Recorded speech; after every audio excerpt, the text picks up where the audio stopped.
Ang kwentong ito ay hango sa totoong buhay. Karanasan nito ni Rene. Taong 1947, Rosario, Northern Samar.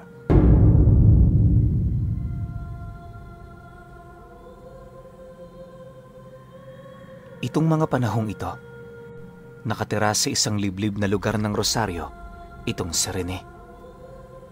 Nag-iisa na siya noon sa buhay at hanggat maaari, lumalayo siya sa mga lugar na pinagkakatipunan ng mga tao. Maraming tinatakasang pangyayari sa nakaraan itong si Rene. Marahil ay yon ang naghubog sa kanya upang magkaroon ng lakas na mabuhay ng mag-isa. Ayon sa kanya, na magmula noong nagwakas ang ikalawang pangdaigdigang digmaan, hindi na rin niya nakita ang kanyang pamilya. Wala na rin siya noong kakayahang makabalik pa sa lugar nila. Gawa ng milya-milya ang layo ng kanyang probinsya. May mga malalawak ding dagat siyang kinakailangang tawirin na wala naman siyang kakayahang bayaran ang pamasahe para sa ganoong transportasyon. Dahil sa ganun niyang kalagayan, kahit mahirap, pinilit niyang umusad. Sa lugar na yon, kahit papaano meron na rin siyang iilang kakilalang mga magsasaka. Ngunit sa kabila nito, nanatili pa rin siyang misteryo para sa mga taong yon. Isipin niyo na lang, walang-wala na siya noon sa buhay pero maganda pa rin ang kanyang pangangatawan. Iba-iba rin ang kanyang sinusuot na damit at kahit isa siyang mangunguling, hindi gaanong madungis ang kanyang itsura. Yung tipong bihisan mo lang ito, elegante na yung tingnan. Napakatahimik din ni Rene sa harap ng ibang tao na siya namang dahilan upang walang makaalam sa kanyang pinanggalingan at nakaraan. Sa kanilang lugar noon, meron siyang naging kalapit na magsasaka. Ang pangalan nun ay Abel, tubong Rosario. Kagaya ni Rene, naghihikaos din sa buhay ang pamilya nito. Bagaman bata sa kanya ng 2 dekada ang taong yon, naging magkasundo naman sila. Sa dinami-rami kasi ng taong nakilala doon ni Rene, tanging si Abel lamang ang walang pakialam sa kanyang nakaraan. Basta ang mahalaga rito, nagkakasundo sila sa mga bagay-bagay. Pansin din niyang may interes yon sa mga mahika at mga lihim na karunungan na siya namang ikinatuwa niya. Dahil dito, tuwing wala itong trabaho, inaabisuhan niya yung pumunta sa kanyang pamamahay. Hindi naman yun problema para kay Abel, sa kadahilan ng marami din yung kapatid na nagtutulong-tulong sa lahat ng trabaho sa bukid. 3 beses sa isang linggo noon, nakakapagkita sila para mag-usap. Nga pala, 40 anyos na itong si Rene sa mga taong ito. Si Abel naman nasa 20 anyos na. 2 dekada man ang kanilang pagitan. Kapag tiningnan mo ang mga ito, masasabi mong halos magkaedad lang sila. Si Abel kasi noon napakatanda na ng itsura dahil sa bigat ng trabaho nito sa bukid. Gayunpaman, hindi naman ito mahalaga para kay Rene dahil naniniwala siya pansamantala lamang ang kagandahan. Ang mahalaga para sa kanya ay yung pakikisama ng isang tao na natipuhan niya para maging isang kaibigan. Sa pagsapit ng buwan ng Nobyembre, habang abala noon sa pangunguling itong si Rene, napansin naman niyang tila bang hindi na nakakabisita yung kaibigan niya. Dala ng kanyang pag-aalala, kinahapunan noong mismong araw na yon, pumunta si Rene sa bahay ng kaibigan niya. Hindi naman yun malayo mula sa kanyang tahanan, kaya na may kalahating oras lang, narating na niya ang bahay nito sa paanan ng isang bundok. Pagsilay naman ng ama ni Abel sa kanya, dali-dali naman siya nitong tinawag na parabang ilang araw na rin siya nitong hinihintay. hindi naglaon. Nang makalapit na siya sa kinaroroonan nito, bahagya naman siya noong nagulat nang tumambad sa kanya ang malungkot nitong pagmumuka. Sa pagtitigan naman nilang dalawa, nanlulumo naman yung nagwika sa kanya ng, "Hindi nakakapunta yung anak ko sa bahay mo dahil may sakit. 3 araw na siyang hindi makagalaw. Dinala na namin siya sa mga albularyo. Ang kaso lang, wala ring nagawa ang mga ito. Ang sabi nila, habang buhay nang magiging ganon ang anak ko." Nang marinig naman ni Rene ang sinabi ng ama ni Abel, minabuti naman niyang manatiling kalmado nang sa gayoy makapag-isip siya ng paraan para makatulong. Makalipas pa ang ilang minuto nilang pag-uusap, dinala na nga siya sa silid nito kung saan doon niya nakita ang binatilyo na nakaratay. Maliban sa ulo, baldado ang buong katawan nito. Yung tipong mapapansin mo talaga na para bang wala ng buhay ang katawan niya. Maya-maya pa, nang mapansin naman ni Abel ang kanyang presensya, agad naman yung napatingin sa kanya habang patuloy na lumuluha. Ilang beses din itong sinubukang magsalita pero sa kasamaang palad, walang lumalabas na boses sa kanyang bibig. Dahil sa pangyayaring yon, doon niya napagtanto na wala na talagang balak ang nagbigay ng karamdamang yon na buhayin pa itong si Abel. Walang sabi-sabi, dahan-dahan naman niyang inilapat ang kanyang kamay sa ulo nito, sabay wika dito ng, "Abel, magpakatatag ka. Hindi dito magtatapos ang lahat para sa'yo. Uuwi muna ako. Kukuha lang ako ng gamit. Iwasan mong mapanghinaan ng loob para hindi na lumala ang kalagayan mo." Matapos naman itong makapagsalita, agad namang nagpaalam si Rene sa pamilya nito. Habang binabagtas niya noon ang daan, may kung anong bagay sa kanyang isipan ang tila bang pumipigil na ilahad sa mga taong yon ang tungkol sa mga sikretong matagal na panahon na niyang iniingatan. Gayunpaman, nananatili pa rin ang kanyang matinding pagmamalabis na tulungan ang lalaking itinuring na niyang kaibigan. Lingid sa kaalaman ng lahat, tubong sikihor itong si Rene. Sa lugar na yon, bantog ang kanyang ina sa larangan ng pangungulam. Dahil sa siya ang pinakapanganay sa kanila, sa kanya na ipasa ang lahat ng karunungan ng kanyang ama at ina. Nang mapaghusayan ni Rene ang pagiging isang mangkukulam at antingero, humanap siya ng paraan upang yon ay mapag-isa. Nagawa naman niya ito pero bago pa man niya yun masubukan, naging bahagi na siya ng mga gerilya na dumayo sa mga karatig isla para makipaglaban sa mga dayuhan. Magmula noon, kung saan-saang lupalop na siya napadpad hanggang sa hindi naglaon, nakarating siya sa bayan ng Samar. Kalakip ng kanyang pagbabagong buhay sa larangang yon, itinago niya ang lahat ng gamit na maaaring makapagpaalala sa kanya ukol sa nakaraan niyang buhay sa lugar ng Sikihor. Ayon sa kanya, na sa kanilang lugar noon, bibihira lang ang mga taong merong kakayahan na magtangan ng dalawang magkalabang karunungan.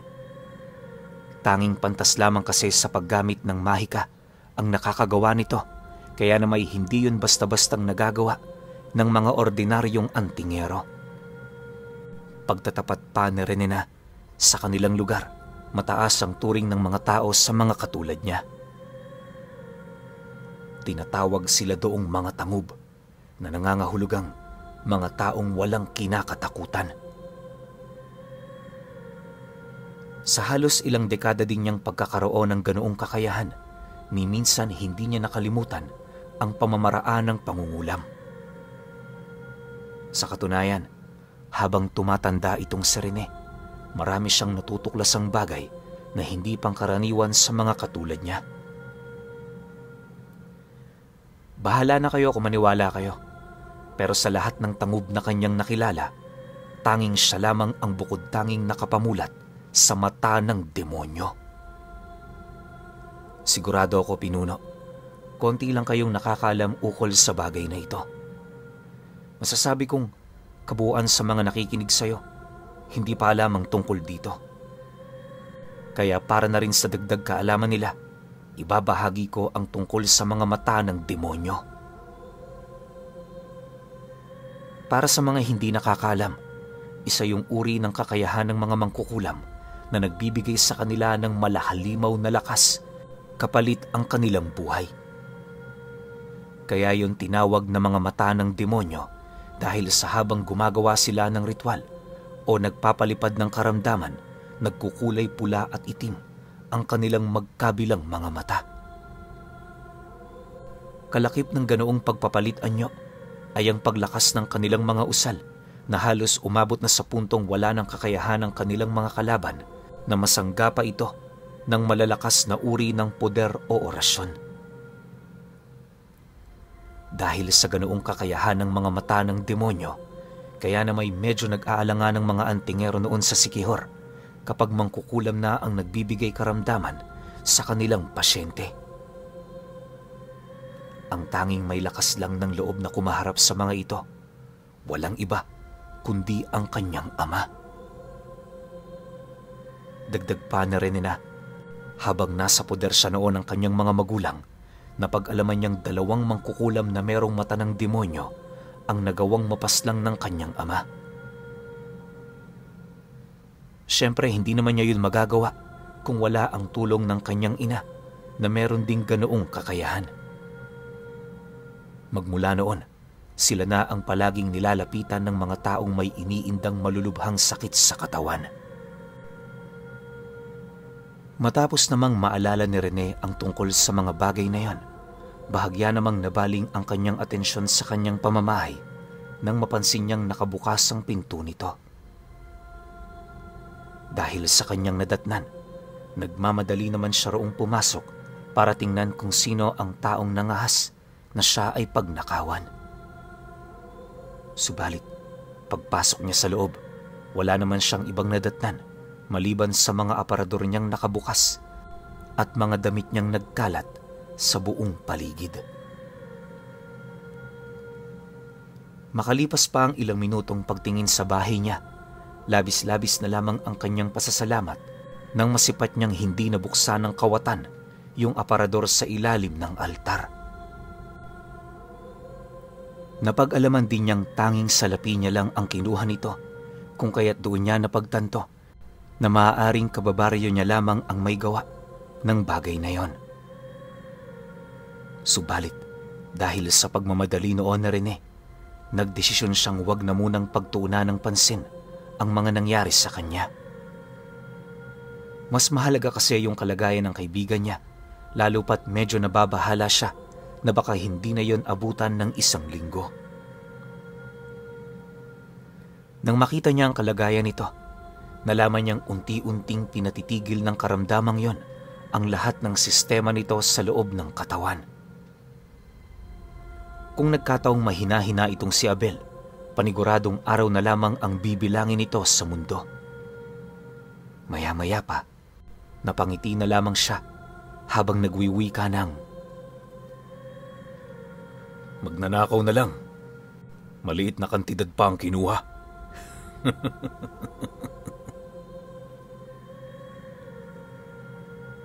Matapos naman niya yung masambit, dali-dali naman niyang binuksan ang aparador, kung saan doon bumungad sa kanya ang iilan niyang mga gamit na halos ilang taon na rin niyang itinago. Binubuo yun ng mga librong pang-orasyon, mga medalyon, libreta at isang bolang kristal na nakapatong sa 3 kuko ng uwak. Pagsilay naman doon ni Rene, tanging libreta lang ang kanyang kinuha, gawa ng alam niyang makakaagaw ng atensyon kung dadalhin niya ang lahat ng kanyang gamit. Tiwala rin siyang sapat na ang libretang yon para mailigtas ang kanyang kaibigan sa taong may gawa ng pangungulam laban dito. Pagkaraan pa ng ilang minuto, Nang maihanda na niya ang lahat ng pangangailangan niya, dali-dali naman niyang itinarangka ang kanyang bahay. Hindi naglaon, nang masipat na niya ang bahay ng kanyang kaibigan, nakita naman niya sa labas nito yung ama nitong nagpapahangin habang tulalang nagmamasid sa paligid. May dala-dala rin yung isang bote ng alak at sa estado nito, alam niyang lubos na rin yung nahihirapan para sa kalagayan ng kanyang anak. Sa paglapit naman niya sa kinaroroonan ng lalaki, agad naman niya yung hinawakan sa balikat habang inaabisuhang huwag nang gaanong mag-alala dahil sa gagawin niya ang lahat, matulungan lamang ang kaibigan niya. Nang marinig naman ng lalaki ang kanyang sinabi, napatangulang naman ito habang sumasagot sa kanya ng, "Sa iyo ko na ipinagkakatiwala ang lahat.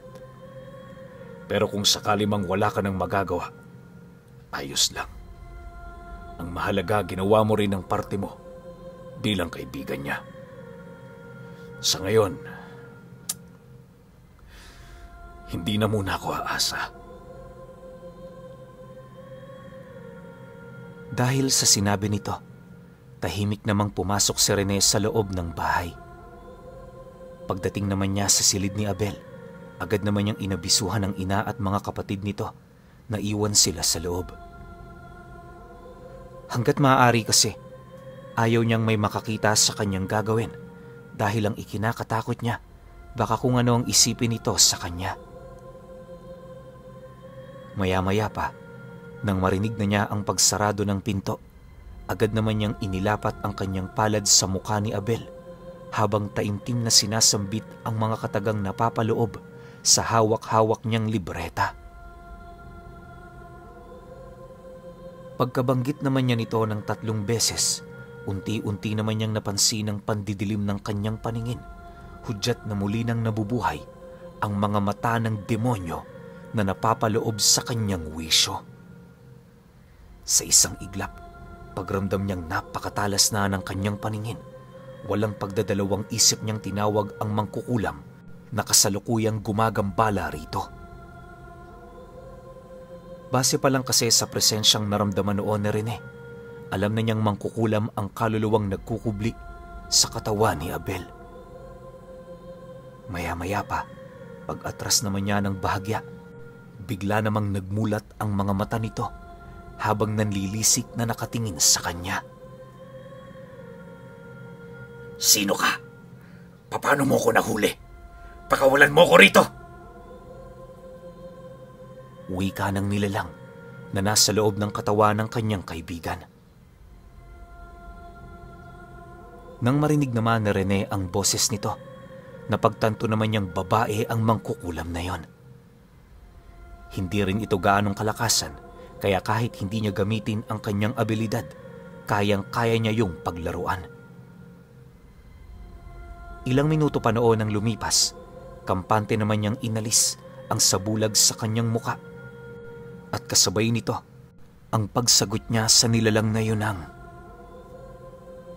"Oh, nakikita mo na ba ang mukha ko? Alam kong alam mo kung sino ko.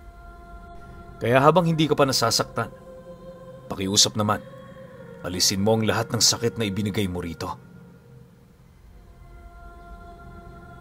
Matapos naman yung marinig ng nilalang, unti-unti naman yung napatahimik matapos nitong masipat ang dalawa niyang matang parang sa demonyo.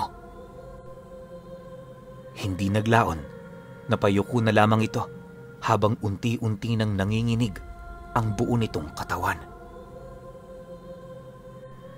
Nang maramdam naman ng nilalang na magsasalita pa itong si Rene, dali-dali naman itong pinagpag ang lahat ng sakit na ibinigay nito kay Abel. Nang magawa na rin niya ang kanyang parte, agad naman yung nakiusap kay Rene na huwag siyang papatayin. Dagdag pa nito na, kaya niya nagawa ang bagay na yon dahil sa naiinggit siya sa binatang yon. Hindi kasi nito matanggap na ang katulad ni Rene makikipagkaibigan sa isang pangkaraniwang tao. Nabanggit din ito sa kanya na matagal na siya nitong hinahangaan sa kabila ng pamumuhay niya ng normal. Ayon pa sa nilalang na yun na handa siya doong magpaalipin kung yun lamang ang paraan para mapagbayaran ang kanyang kasalanan. Nang marinig naman niya ang sinabi nito, seryoso naman niyang pinagmasdan ang mga mata ng nilalang na yon. Sa talas kasi ng kanyang paningin, agad niyang malalaman kung nagsisinungaling ba ito o gumagawa lamang yun ng paraan para makatakas sa parusang naghihintay sa kanya. Anumang oras kasi, kayang-kaya niyang lusawin ang kaluluwa nito kung yon ay kanyang nanaisin. Ngunit nang mapagtanto naman niyang hindi yun nagsisinungaling, sa halip na patayin ng nilalang, inabisuhan niya yung makipagkita sa kanya kinabukasan. Dagdag pa niya na, kung alam nito ang kanyang pamamahay, mas mainam na pumunta na lamang siya doon.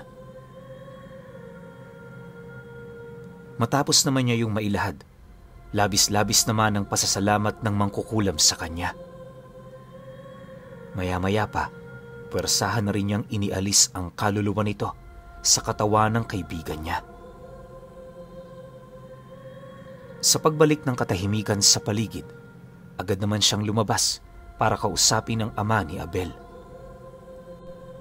Pagsilay naman niya ritong natutulog na sa labas ng bahay, dali-dali naman niya yung ginising para abisuhang pumasok na, gawa ng masyado ng malalim ang gabi. Habang inaalalayan niya yun papaloob, agad naman niyang inilahad dito ang magandang balita. Nang marinig naman ng lalaki ang kanyang sinabi, bigla naman yung napatigil sa paglalakad at kasabay nito ang pagpupumilit nitong tumayo ng mag-isa. Para bang dahil sa narinig ng ama ni Abel, yung kalasingan nito biglang naalis sa kanyang katawan. Pagsilay naman ito sa kanya, agad naman yung nagpasalamat habang napakahigpit siyang niyayakap. Hindi naglaon. Nang marating na nila ang silid ni Abel, agad naman siyang nagpaalam sa pamilya ng mga ito. Doon pa sana siya papatulugin ng mga kapatid ng binata pero ipinagpilitan niyang uuwi siya. Wala rin siyang kinuhang bayad, gawa ng kahit papaano, hindi na rin iba para sa kanya ang taong yon. Sa pagbagtas naman niya ng daan, naging maayos naman ang lahat. Bagaman mag-aalauna na noon ng madaling araw, hindi naman ganong nag-alala si Rene sa kanyang dinaraanan, lalo pat alam niya sa kanyang sarili kung ano ang uri ng mga nilalang na naninirahan sa paligid ng kanilang lugar. Partida, wala rin siya noong daladalang sulo, kaya tanging liwanag lang talaga ng buwan ang nagbibigay gabay sa kanya. Makalipas pa ang ilang minuto, paglagpas naman niya sa isang malaking puno ng akasya, doon niya nasipat ang isang matandang lalaki na nakaupo sa isa sa mga sanga nito. Sa unang tingin naman doon ni Rene, alam niyang aswang ang nilalang na yon at maaaring napilitan niyong magpalit anyo buhat sa kanyang pagdaan. Maya-maya pa, pagtitigan naman nilang dalawa, napangiti lang naman siya habang nagwiwika sa matanda ng, "Ano? Wala pang huli ngayong gabi? Bilis-bilisan mo, mag-aalas 3 na."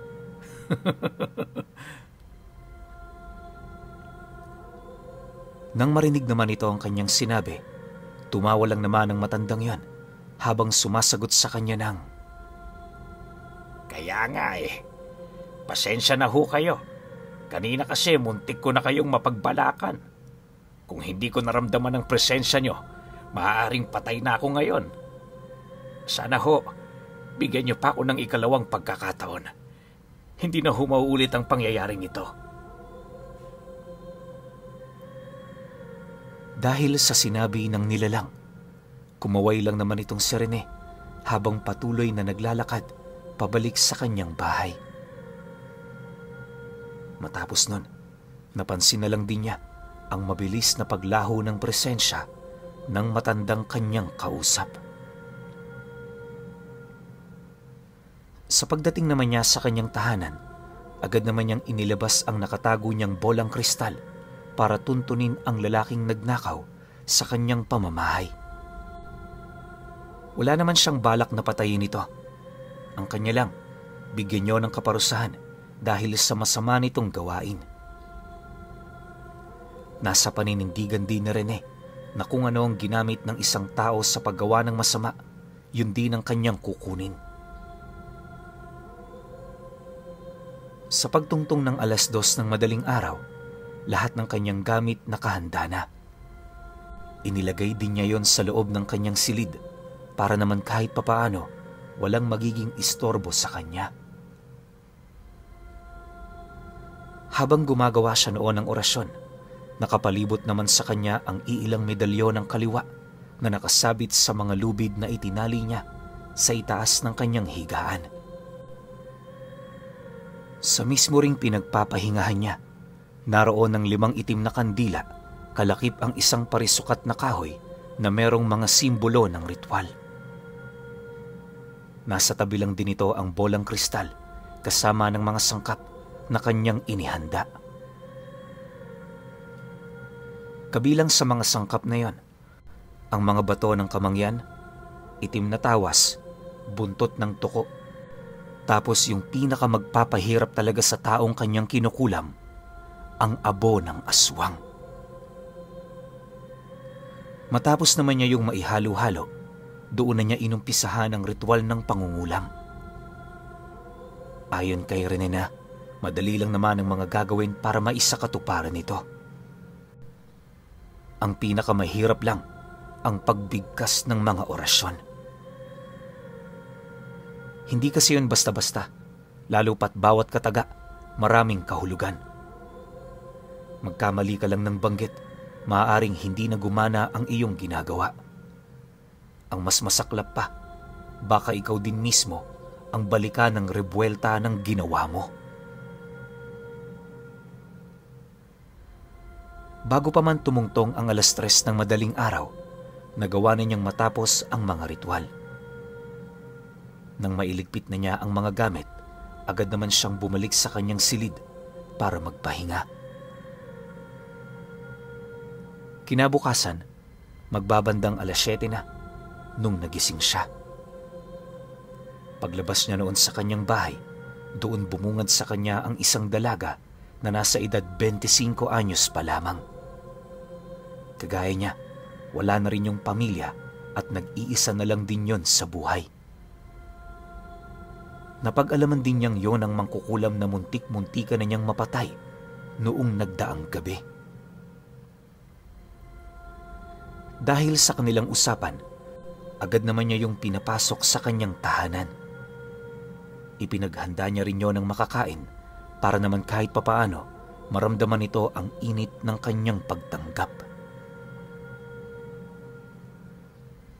Sa kanilang pag-uusap, doon niya napag-alaman na kaya pala nito nagawa ang ganoong bagay ay dahil sa paghanga sa kanya.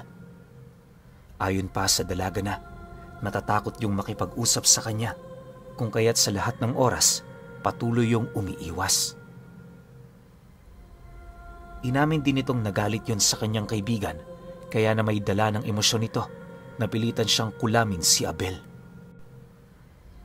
Wala naman yung kasalanan sa kanya, pero naniniwala siya na ang pagiging malapit nito kay Rene ay isang insulto para sa kanya. Dahil dito, hindi na niya inisip pa ang maaaring kahihinatnan ng kanyang ikinilos.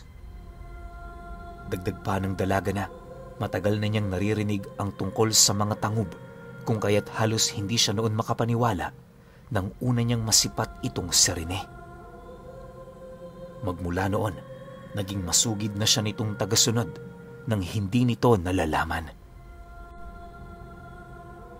Matapos naman niyang marinig ang kwento ng dalaga, tumawa lang naman siya sa kadahilan ng hindi niya lubos maisip na meron palang mga mangkukulam na nakakaalam ukol sa pag-iral niya.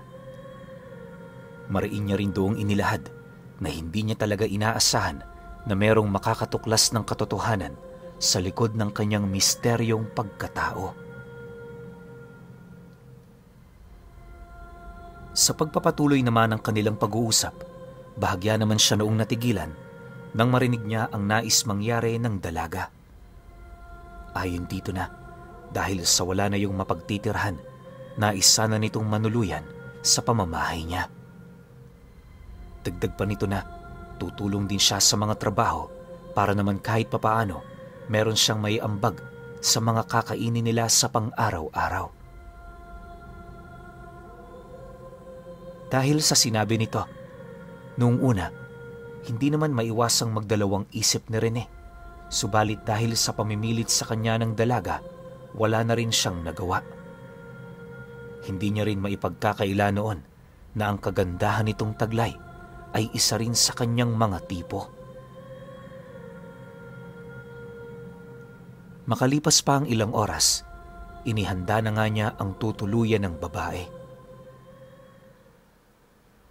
Kinahapunan, pagtungtong ng 3:00 ng hapon, dumating si Abel kasama ang mga kapatid at mga magulang nito. Sa pagpasok naman ito sa loob ng kanyang pamamahay, napilitan naman siyang itago ang tungkol sa totoong pagkatao ng dalaga. Ni minsan hindi niya pinangasan pang ilahad sa kaibigan niya ang tungkol sa pagkatao nito, gawa ng nasisiguro niya pagmumulan yon ng isang napakalaking gulo. Kahit sino naman siguro, di ba? Magagalit talaga. Lalo pat pinagtangkaan na nito ang buhay mo.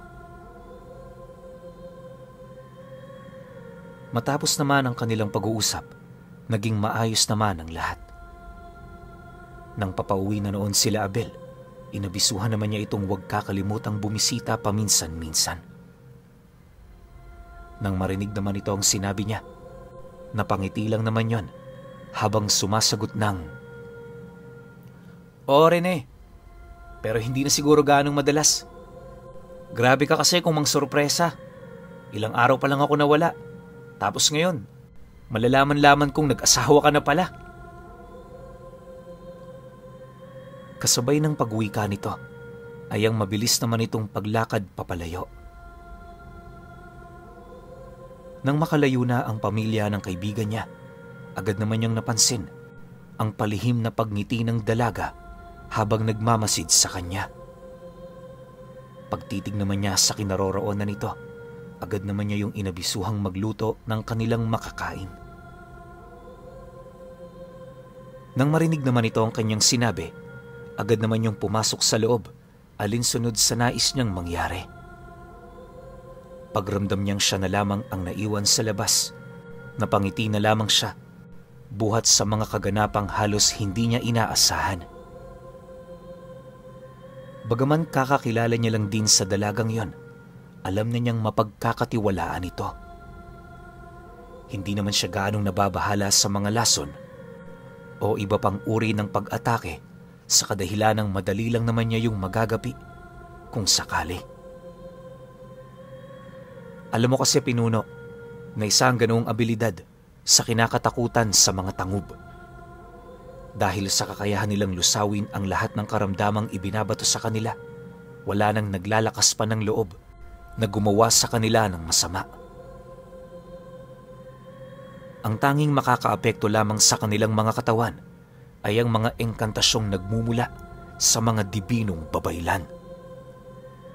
Gayunpaman, nakadepende pa rin ito sa lakas na tangang mutya ng kanan ng isang tangub. Sa paglipas pa ng mga araw, naging maayos naman ang kanilang pagsasama. Pakiramdam noon na rin meron na siyang asawa, gawa ng tuwing umuuwi siya, lahat ng mga gawaing bahay tapos na nitong magawa. May mga nakahanda na rin yung merienda at kape para sa kanya, nang sa gayoy maging komportable ang kanyang pamamahinga. Isang linggo pa noon ang lumipas, may nabalitaan silang pangyayari sa baryo na kinasangkutan ng isang lalaking naglalako ng gulay. Ayon sa mga usap-usapan, bigla na lamang nabulok ang mga kamay nito. Umabot yun sa braso ng lalaki, kaya na may napilitan ang mga manggagamot na tumulong dito na putulin na lamang ang mga kamay nito. Kung hindi kasi nila yun mapipigilan, kakalat ang sakit na yon sa buo nitong katawan na maaari naman itong ikamatay. Nang marinig naman na Rene ang tungkol sa bagay na yon, napabuntong hininga lang naman siya habang nagmemeryenda. Maya-maya pa, napansin naman niyang lumapit ang dalaga sa kanya habang seryosong nagtatanong ng, "Mang Rene, ikaw ba ang may gawa nun? Mahuhusay ang mga albularyo dyan sa baryo. Kung pangkaraniwang mangkukulam lang ito, magagawa nila yung matuntun." Nang marinig naman na Rene ang sinabi nito, agad naman niyang inilahad sa dalaga ang tungkol sa kawatang pumasok sa bahay niya. Dahil sa ginawa nito, napilitan siyang yun ay kulamin para magtanda. Wala naman talaga siyang balak na patayin yon. Ang problema nga lang, kahit mahina ang ipinalipad niya roong sumpa, masyado pa rin yung malakas para sa isang pangkaraniwang tao. Ayon pa kay Rene na, dahil sa nangyari rito, paniguradong magtatanda na talaga ito. Matapos naman ang kanilang pag-uusap, inanyayahan niya ang dalaga na sumama sa kanya patungo sa baryo para magmasid. Kahit hindi niya sabihin, alam nitong labis siyang natutuwa dahil sa kanyang ginawa. Marahil ay yon ang unang pagkakataon na muli itong gawin na Rene sa loob ng mahabang panahon. Dahil sa kanyang sinabi, agad naman itong sumang-ayon sa nais niyang mangyari. Ni minsan, hindi siya sinubukang tutulan ng dalaga gawa ng naniniwala ito na ang lahat ng sinasabi niya ay tama. Sa kanilang paglalakad, doon naman nila napag-usapan ang tungkol sa buhay niya. Kabilang sa mga ito, kung saang lugar siya nagsimula, sino-sino ang mga magulang niya, at ano ang dati niyang trabaho. Tinanong din ito kung ilang taon na siya at kung meron na ba siyang asawa. Nang marinig naman yon na Rene, lahat ng nais malaman ng dalagang yon, sinagot niya. Napag-isip-isip niya kasi, mas mainam na magkaroon din ito ng alam ukol sa kanya, gawa ng ikukwento na nito ang buo nitong pagkatao. Makalipas pa ang ilang minuto, narating na nga nila ang entradang parte ng baryo. Pagpasok pa lang nila sa loob, bumungad na sa kanila ang iilang mga manininda at mga manlalakong nagnenegosyo. Siyempre, hindi naman nila yon gaanong pinansin dahil sa hindi naman yon ang pakay nila sa lugar. Hindi naglaon nang mahanap na nila ang bakas ng kanyang presensya. Doon bumungad sa kanya yung isang lalaking nakaupo sa tabi ng bahay nito. Punong-puno ng benda ang dalawang braso nitong putol na. Pagsilay naman ito sa kanya, dali-dali naman yung tumayo. Subalit bago pa man yun makapasok, nagawa na niya yung mautusan na manatili. Sinindak din yun ng husto ni Rene na halos umabot na sa puntong manuot ang panginginig nito sa kaila-ilaliman ng kanyang mga buto. Maya-maya pa, nang makalapit na sila sa lalaki, kampante naman siyang umupo sa harapan nito habang seryosong nagwiwika doon ng, "Bakit mo yun ginawa? Siguro sa ngayon, alam mo na kung bakit yan nangyari sa'yo. Hindi na ako magpapaligoy-ligoy pa. Nais kong malaman kung ano-anong ninakaw mo sa bahay ko. Mapapatawad pa naman kita kung magsasabi ka ng totoo." Nang marinig naman ng lalaki ang kanyang sinabi, halos hindi naman yun makasagot, dala ng matinding takot. Inaasahan naman yun na Rene, kung kaya't binigyan niya yon ng pagkakataon na magkaroon ng lakas para magsalita. Sa pagsilay naman ito sa kanya, nanlulumo naman yung sumagot ng, Nilimas ko lahat. Pakiusap. Huwag mo na akong pahirapan pa. Sobra-sobra na ang ginawa mo sa akin. Pinagsisihan ko na ang lahat. Nagawa ko lang naman yun dahil sa walang-wala talaga kami noon eh. Pero ngayon maayos na ang buhay namin. Kayang-kaya na kitang bayaran kung gugustuhin mo. Huwag mo na lang akong saktan. Maawa ka na. Dahil sa sinabi nito, kumunot lang naman ang noo ni Rene, gawa ng sa kabila ng estado nito, nagagawa pa nitong magdahilan sa kanya. Ginusto mo yan.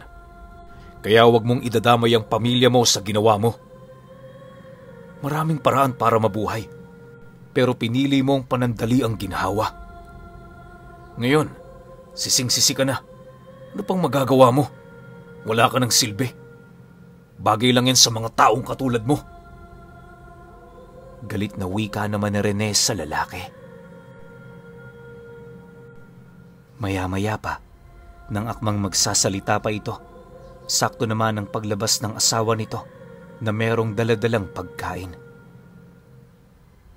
Nang akmang kakausapin pa siya ng taong yon, pinili na lamang niyang tumayo, tahimik na naglakad kasama ang dalaga.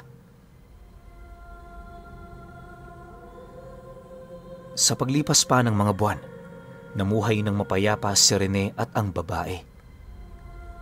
Hindi naglaon, dahil sa sila lang naman ang magkasama, hindi nila maiwasang magkagusto sa bawat isa.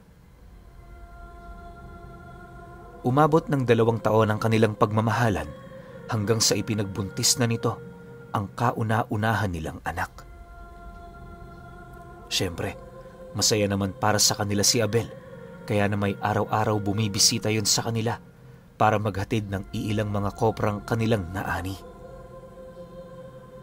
Lubos naman yung ipinagpasalamat ni Rene, gawa ng aminado naman itong napakalaki ng naitutulong nito sa kanila. Isang hapon, pagdating ni Abel sa bahay niya, niyaya naman siya nitong magsaya. Pag-upo nito sa kanyang harapan, dali-dali naman itong inilapag ang daladala nitong alak. Nagkwento rin yun sa kanya na naipagbili na nila ang kanilang mga naani, kaya na may kahit papaano, nagkaroon din siya ng malaki-laking parte. Sa katunayan, inabutan pa nito ng salapi si Rene, pero siya na mismo ang tumanggi.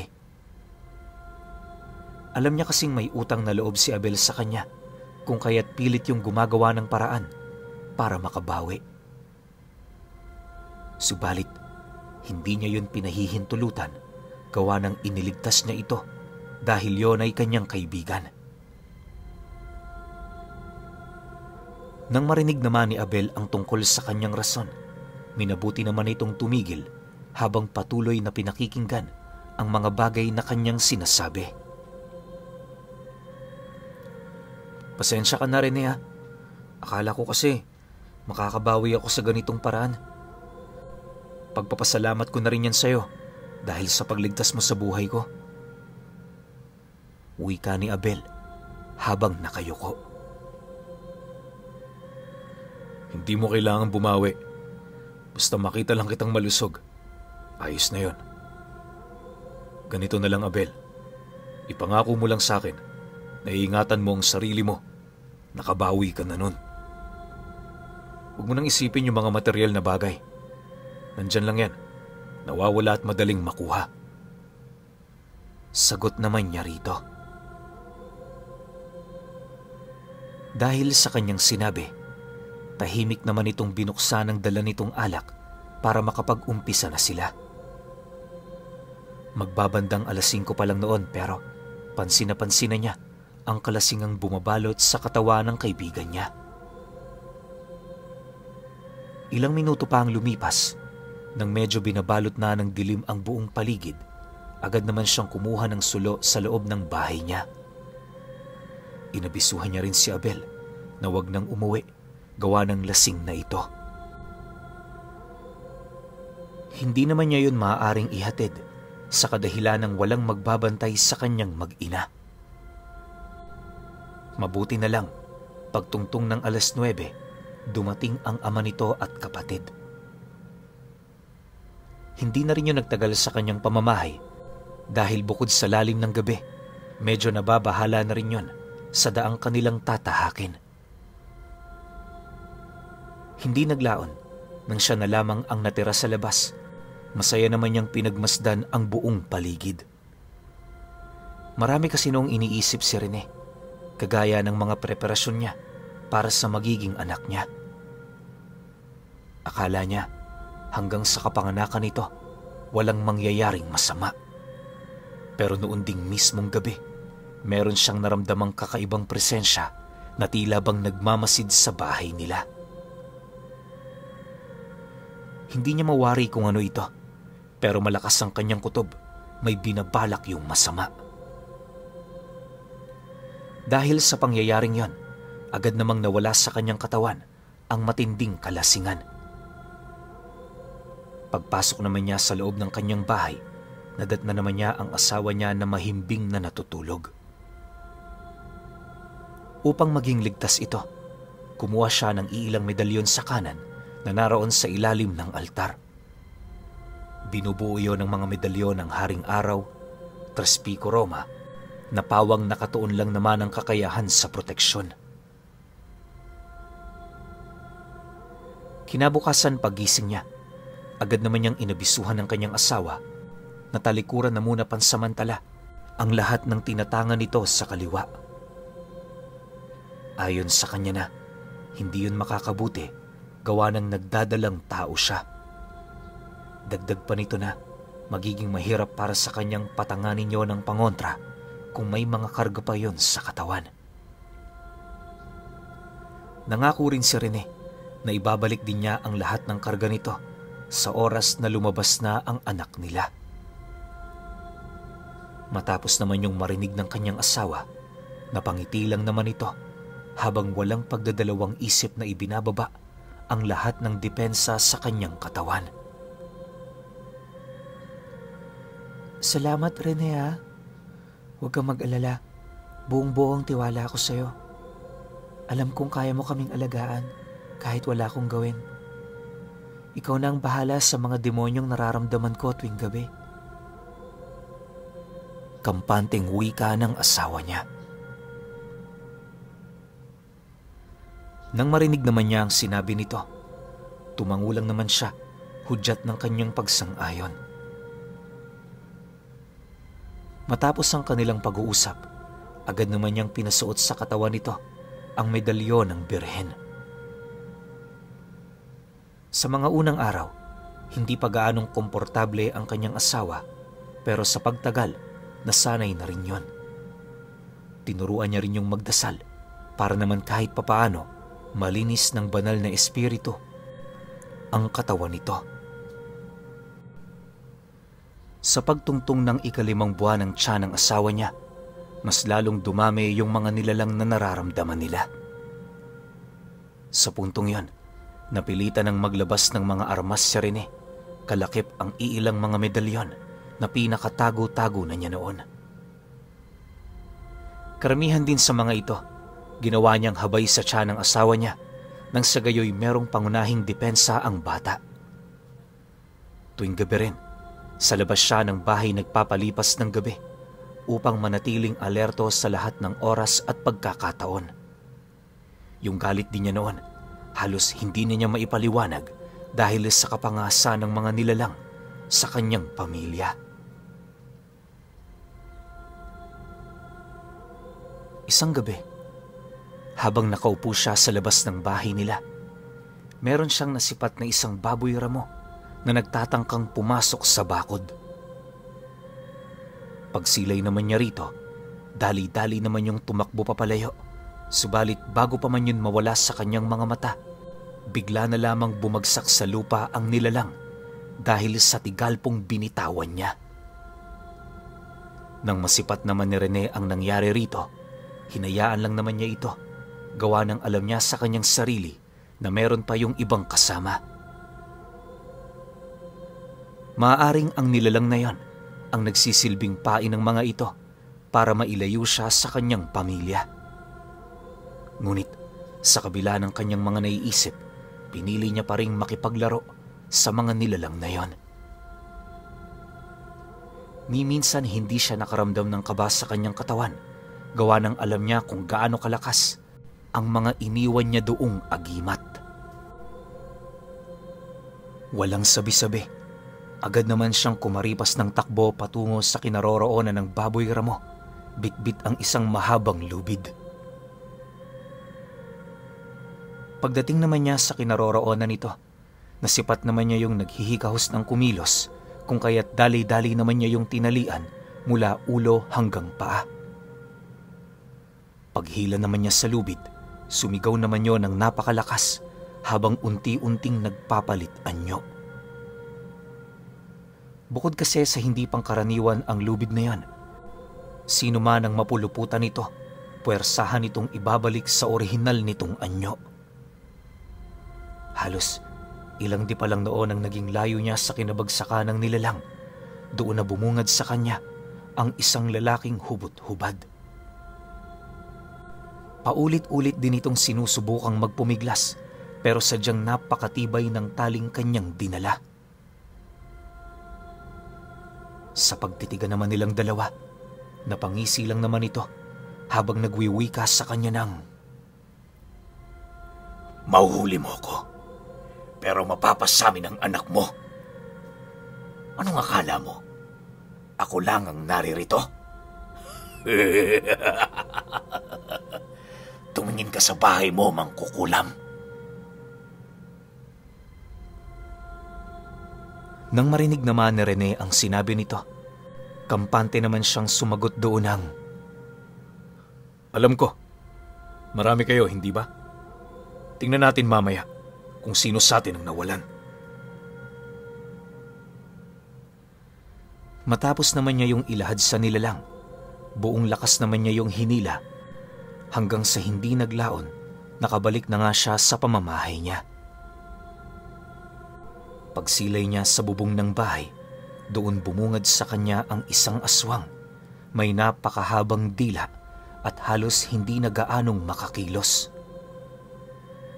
Sa likod naman ito, tumambad sa kanya ang 4 pa nitong kasama na halos tupukin na ng apoy dahil sa kapangahasan ng mga ito na dumila sa tiyan ng kanyang asawa na punong-puno ng medalyon.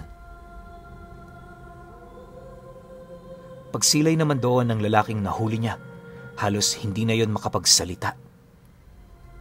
Sa isang iglap, humingi na yon ng tawad sa kanya, subalit para kay Rene, huli na ang lahat.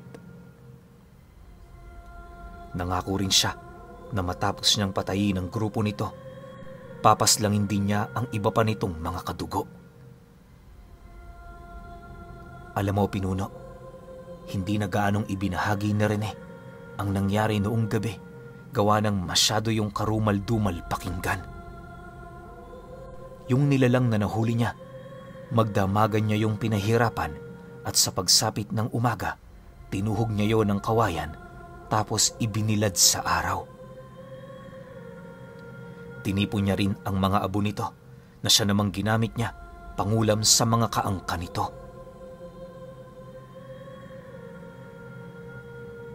Bago iluwal ng kanyang asawa ang kanilang panganay, nalipol niya ang lahat ng mga aswang sa kanilang lugar. Mula noon, kumalat ang bali-balita ukol sa isang tangob na kasama nilang naninirahan sa lugar na yon. Mabuti na lang, dahil sa magaling maglihim itong si Rene, walang nakakilala sa kanya. Ang tanging nakakaalam lang sa kanyang pag-iral ay si Abel at ang pamilya nito. Hindi naman yun nangahas na ibenta siya kung kani-kanino, gawa ng ayaw din siya nitong mapahamak. Sa pagsapit naman ng buwan ng kanilang pinakahinihintay, halos hindi naman mabayaran ang tuwa ni Rene nang biyayaan sila ng isang malusog na lalaking sanggol. Lahat ng paraan para mabigyan ng magandang buhay ang bata, pinaghirapan niya talagang makuha. Taon pa ang lumipas, nang medyo malaki na ang kanyang anak, doon na siya nagpakilala. Kaya niya yun ginawa ay para makuha ang respeto ng lahat ng mga nasa kaliwa at magsilbi na rin yung proteksyon para sa kanyang anak. Alam nyo, hanggang sa paglaki ng kanyang anak, naging masaya ito. Karamihan din sa nagiging kalaro nito sa kanilang baryo, kung hindi anak ng aswang, anak ng mambabarang, o hindi naman kaya'y mangkukulam. Ni minsan wala doong nagtangkang trumaydor sa takot na baka gantihan sila ng tangub, ang nagtatangan ng mata ng demonyo.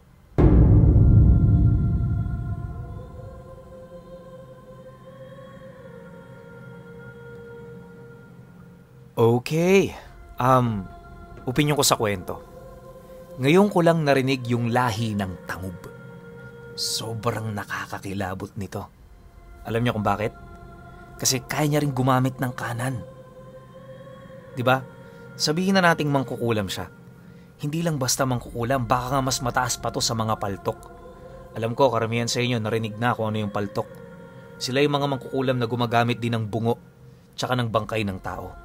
Pero itong tangub, gumagamit ng abo ng aswang. Sobrang nakakatakot yun, di ba? Kasi once na kinulam ka nito, nasa kaliwa na siya eh. Demonyo na siya eh. Tapos gagamit pa siya ng abo ng isa pang demonyong nilalang. Parang times 2 yung pagiging demonyo o diablo na itong mga tangub. Di ba? Paano kaya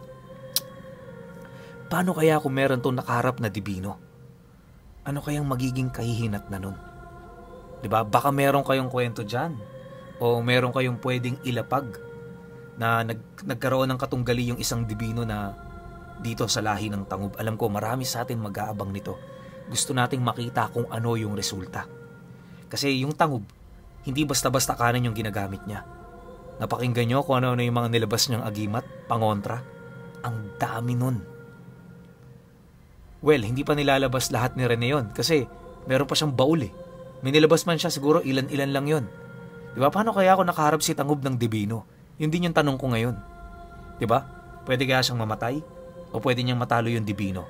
Sabihin na natin nakakagamit siya ng kanan, pero ibang antas pag tinawag ng dibino yung isang tao. Diba? Tapos may dugo pang kaliwa. E di ang sakit nito kapag pinarusahan siya ng dibino. Medyo napapaisip ako. Maganda-ganda to, no? Pero masasabi ko sa buong kwento, sobrang suicidal nung ginawa na rin eh. Isipin niyo, yung taong nagtangka sa buhay ng kaibigan niya, yung payo na pangasawa niya na hanggang ngayon, siguro kung nabubuhay pa tong mga to, hindi pa rin nila alam. Dito lang nila malalaman kung sakali mang nakikinig sila sa kwento natin. Well, etong si Rene, malamang nakikinig to, nagpadala nga ng kwento eh.